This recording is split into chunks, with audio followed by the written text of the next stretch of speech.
We're here with former English bantamweight champion Carl Williams. You fought for the British Carl. We're here for the EJAZ Marcel Braithwaite weighing. Lord Lonsdale belt. Best in the world? One of the best. You can't beat a world title though, WBC world title. Everyone would love one of those, but the British title for a UK born fighter is everyone's dream. So it's something that I didn't get my hands on. Let's hope that EJAZ brings it home for BCB tomorrow, which I'm sure and very confident he will. I've trained with EJAZ for many years. He was in my camps when I was training for the British as well. And I would say he's probably one of the most improved lads from BCB, bar Tyler Denny, who's on a massive wave at the moment. But EJAZ has stayed consistent, kept his head down, even with the 3 draws that are very controversial. I believe he's coming into this fight with a lot of growth in his ability. It must be tough mentally for him, the Thekadami, trilogy, then thinking you're fighting him again and again and again. Just can't seem to shake him off. But at least he's now got a different opponent. I just don't feel like Thekadami wants the fight. I mean, this multiple times he's pulled out now against EJAZ, and he didn't enjoy it last time he boxed him. It was a tight fight, close, could have gone either way. I guess that's why the judges gave it a draw. But no, I think a fresh opponent, a fresh idea going in. I mean, Marcel's no mug either. I mean, he had a very good performance against Sonny Edwards, and I know he's still chasing that rematch there. So EJAZ will have to be on his game tomorrow. But I think EJAZ has the tools to be able to win the fight tomorrow night.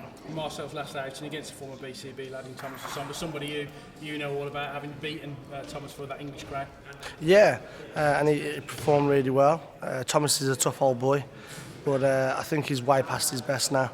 I think when he left BCB, he hasn't really gone any further. I know he's with Sonny Edwards, but he hasn't really risen in stock. He had some great wins under BCB, but since then he seems to have been on the slide.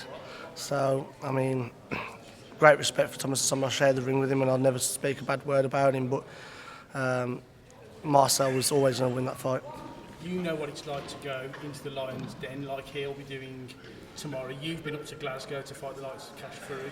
What's it like being that opponent coming into somebody's hometown? I was very lucky. I took a very good team with me away. I mean, we pretty much was the home fans there. We had more fans than the home fighter. So I was very lucky to have a good following. And I know Marcel's got a good following. I think Marcel's boxed multiple times in and around away from Liverpool, so I don't think it will faze him. But let's hope that the BCB fans can really put a bit of pressure in tomorrow and make him feel a little bit unwelcome and a little bit out of his comfort zone. How does EJAZ win this fight? I think he has to set on him very fast. I mean, Marcel hasn't had a massive camp for this. I know he said he was ticking over in training, but actually training for a British title fight in camp and actually just ticking over in the gym is two totally different things. As professional as he may be, some days he might not have run as hard because you don't have that vision in your head. So I think EJAZ has to start fast and push the pace. EJAZ has been in camp for a long time. He's very consistent with his training. Even when he's ticking over, it's still like a fight camp to him. With the fight being delayed as well, it's only give EJAZ extra time to work on that fitness. So I think he'll be the fitter man in there. Depends on how Marcel's done the weight. If Marcel hasn't done the weight right, because again, he only had 2-3 weeks notice, then I think EJAZ needs to go to the body early and stick on him and drag him into an uncomfortable fight and win on points. EJAZ is not the biggest puncher, and I don't think he'll mind me not saying that, but he's consistent. He'll be there for the 12 rounds and continue to pile the pressure on. So that's the way EJAZ wins tomorrow. Is constant pressure, don't give him a second to breathe, don't let him negotiate himself around the ring and steal moments. If EJAZ stays consistent pressure, he beats him.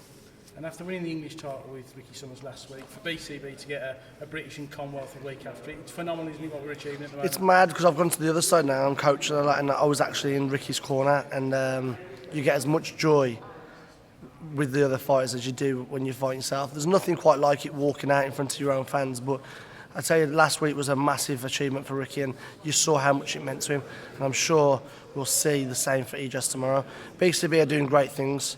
You can see our fighters are on small hall shows, and they're also on the biggest stage as well, on BT, on Sky Sports. So DAZN, we've got fighters out next week, I believe, on DAZN. So BCB are a force to be reckoned with, and it's the place to be in Midlands boxing. Carl, thanks for your time. Cheers, Dan.